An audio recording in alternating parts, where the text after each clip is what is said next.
Hi everyone. It's been a while since I have spoken to you all. I think I've been in quite a journey during quarantine and also just looking for what is it that I need to share. What is my call and I've been listening to my guides telling me that this impulse I have to share the knowledge and like the realizations I have about life is a good thing to do. Like it's something that really makes me joyful, and so here I am doing that. And I'm still kind of trying to figure out which sort of book I'm gonna read now so that I can share with you, or how would it be if I should like take a topic or something. So if you have any idea or request on like what would you like to hear from me, that would be great. But I think today this is just a short reflection that I've had about this very well known idea that in the spirituality circles that we choose to incarnate in this lifetime, that and like all the situations that we have had, we have chosen to some degree. And so I've been struggling with that idea a lot, and I kind of like feel um, it could collide with I don't know, capitalism and racism and transphobia and all sorts of violence, because it would people take it as to say that it is, for example, my fault because I chose to be raped or to be violated, to be discriminated, so on and so forth. And so I think it's a fine line there. And it's not surprising because humans, we can make everything twisted, right? Which is one of the things I've been learning a lot about.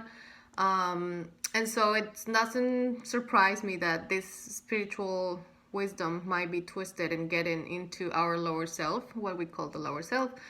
So I've been struggling a lot with that, and as some of you know, I am a professional Akashic reader now.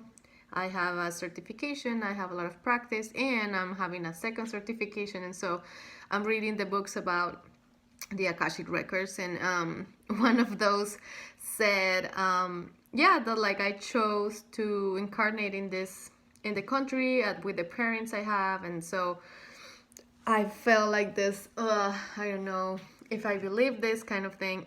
And this is Linda Howie even says that we choose family because we are in the same vibrational consciousness that them. And I was just like, especially because I feel very separated from my family. I don't identify with them, and I judge them because they are alcoholics or like homophobics and transphobics. And so I feel like that's my dog. that how could they be in the same vibration that me? And so I had like a strong reaction against that, and especially also because Linda says that like you come in with some beliefs about the world, and then whatever happens to you is just a manifestation of your inner belief. And so, for example, if I believe I'm not worthy of love, I will have parents that are not capable of loving me. And I was just like, I hate this. Like it means so. I don't know, it's my fault then that I've been rejected. It just feels really difficult. And so I really had to like pray and meditate, asking for guidance in this matter, because I'm telling you, it's a very well spread idea. And then I had to sit with the fact that my ego might be on the way, or like my reaction, it's coming from a place that is not saint or, grounded. And so I guess I wanted to share with you what are my thoughts on that today. I feel like at this point, I do believe that we have chosen, to incarnate, in my case, in Colombia with a single mom and a family that is very complicated and violent, cruel. And so trying to make sense of that, not making myself a victim, but also taking some agency. I feel like I I am starting to think that like lifetimes in the earthy realm are sort of like yeah, like a, again, this is not new, like a school. And so, for example, and my guides show me like a nice image, a beautiful image of let's say you believe you're not able to jump high, to like jump high. And so what life is a sort of like, and I saw like a horse like in a race. And so let's say I'm entertaining the possibility of not being able to jump, and so life presents me with these obstacles, right, to like see if I can jump. And the first time I would just trip and say like, see, I thought I couldn't and I could not, until at the end, and it doesn't need to be one lifetime, it could be many, I am just a horse that is able to like actually jump. I always was able to jump. And so the what if it gets like proven wrong kind of thing. So I was like asking myself, like, if I would come here to life to learn about self-acceptance and self-love, it wouldn't be so productive for me to have parents that are like loving and everything, accepting, and you know, because then it's like I wouldn't have to jump higher, you know, I would just have to run and like maybe do like a little, you know. And so it kind of makes sense to me that like I chose to have like a you know, a father that abandoned me, and like some difficulties in life, so that I can find my way to self-acceptance and self-love myself. Now that doesn't mean that my father abandoning me is cool, or that whatever happens in my childhood was okay. It's just that, I mean, they are learning other things as well, and we sort of set up you know, according to our learning processes in kind of like a dramatic way, but it's kind of like a play, right? And so if I need like a, yeah, like a bad parent or something, I would get cast in this play in which my parent need to learn something too. So it doesn't mean that it's okay what's happening. It doesn't mean that it's my fault. It doesn't mean that they are okay. It's just like, this is the lesson I chose to, you know, learn about here.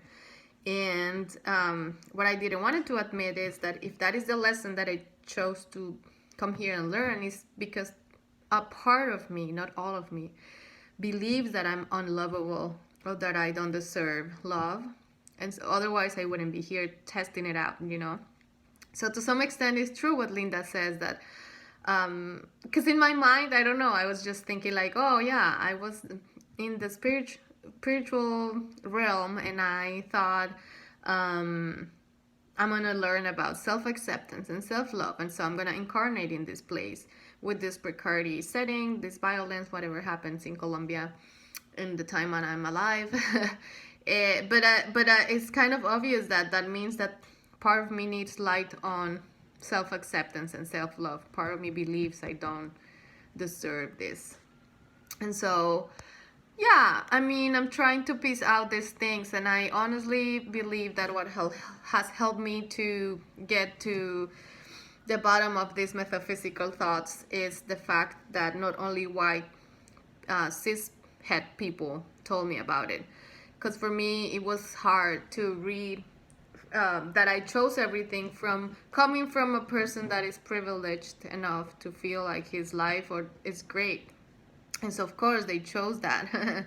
And so it has helped to me to listen to people of color and black mystics say the same, that yeah, that they do believe that we choose this lifetime for us to learn lessons, so that it helps that knowledge for me to like get through my ego. And so now I'm more open to it, and I think I finally have come to this place where I believe that this might be the lesson that I'm learning in a way that doesn't take away my responsibility, but doesn't make me a victim either. And I don't know, it seems like more grounded. And so, yeah, that's what I've been thinking about this idea. and I wanted to share with you. And I would love to hear your thoughts. I do believe, at least for me, this has been a challenging idea to entertain. And this is, I'm just sharing where I'm at. But if you have insights, feel free to comment, to tell me. And also remember, if you want me to read a book together, as I did with Codependent No More, or if you are interested in specific topics that we could discuss about, just let me know. Because again, I'm just literally putting my body and my soul to service. And so whatever it needs to, be worked, I am willing. So yeah, just hit me up if you have any ideas on that. And I think that's all. Wishing you all a good day.